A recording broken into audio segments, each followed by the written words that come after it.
আমরা হয়তো চিন্তা করি স্বর্গ আর নরক মৃত্যুর পরে। না, স্বর্গ আর নরক এখনই আছে, এখানেই আছে।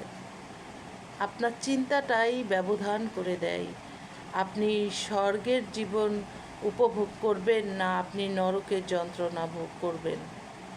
আর তার জন্য আপনার জ্ঞানের প্রয়োজন, আপনার বোধ শক্তির প্রয়োজন।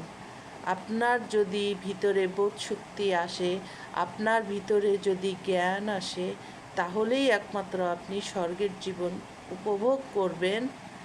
আদারওয়াইজ আপনাকে দুনিয়াতেই নরক যন্ত্রণা ভোগ করতে হবে। একজন মূর্খের জীবন হচ্ছে নরকের জীবন। মানুষ যতক্ষণ পর্যন্ত নিজের মূর্খতার থেকে মুক্তি না পাবে, ততক্ষণ পর্যন্ত মানুষ দুনিয়াতেই নরক যন্ত্রণা ভোগ করবে।